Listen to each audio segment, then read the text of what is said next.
ये सीखने जा रहे हैं कि अपनी वर्डप्रेस वेबसाइट के अंदर किसी भी प्लगइन को किस तरह से इंस्टॉल करना है और उसको एक्टिव करना है।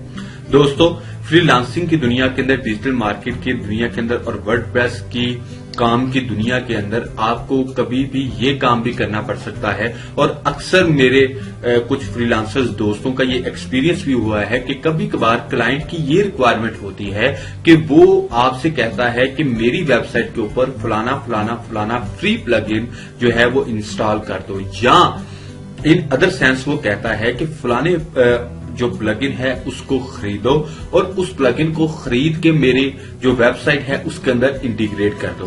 तो अगर ऐसा करना पड़ जाए तो आपने क्या करना है?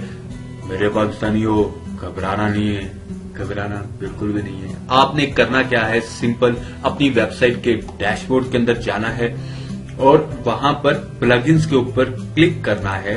अगर आपने डायरेक्ट ऐड न्यू के ऊपर जाना है तो वहां से आप ऐड न्यू पे भी जा सकते हैं, लेकिन जैसे ही आप प्लगइन्स के ऊपर क्लिक करेंगे तो ये फर्स्ट ऑफ ऑल आपको वो प्लगइन्स दिखाएगा जो आपने पहले से इंस्टॉल किए हुए हैं आपकी वेबसाइट के ऊपर, या वो प्लगइन्स जो हैं ऑलरेडी जब आपने अपनी वेबसाइट को वर्डप्रेस के ऊपर इंस्टॉल किया था तब ही इंस्टॉल हो चुके थे। कुछ तो एक दो प्लगइन्स होते हैं वो ऑलरेडी इंस्टॉल होते हैं, किसी न किसी थीम के साथ एसोसिएट होते हैं। तो दोस्तों, सबसे पहले जब आपने कोई भी न्यू थीम ऐड करना है, चाहे वो पेड है चाहे वो फ्री है, तो आपने ऐड न्यू के बटन के ऊपर क्लिक किया। रेडी, ऐड न्यू के बटन के ऊपर क्लिक करने के बाद अगर तो आपने वो प्लगइन जो आपको आपके क्लाइंट ने डिमांड किया है आपकी साइट के ऊपर एक्टिव और इंस्टॉल करने का, अगर तो वो पेड प्लगइन है तो आपने क्या करना है कि उस प्लगइन की हेल्प से या उस प्लगइन कंपनी से राब्ता करना है और उस प्लगइन को खरीदना है।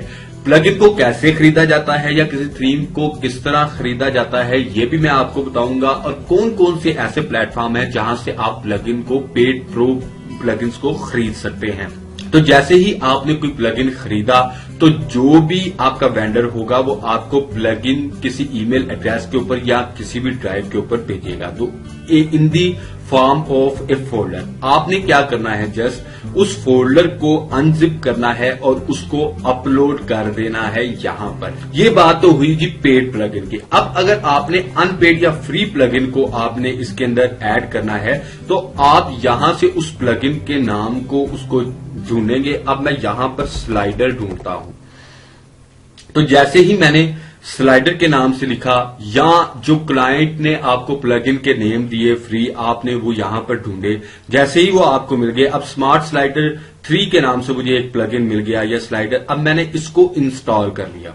इंस्टॉल करने पर मैंने जब इंस्टॉल नाउ पर क्लिक किया तो ये इंस्टॉल हो गया। अब एक्टिवेट करना है तो मैं एक्टिवेट के ऊपर क्लिक कर दूंगा। जैसे ही मैं एक्टिवेट के ऊपर क्लिक करूंगा तो ये मेरा प्लगइन जो है मेरी वेबसाइट के ऊपर एक्टिवेट हो जाएगा और अब मैं उसको अपनी वेबसाइट के ऊपर इंस्टॉल कर सकूंगा।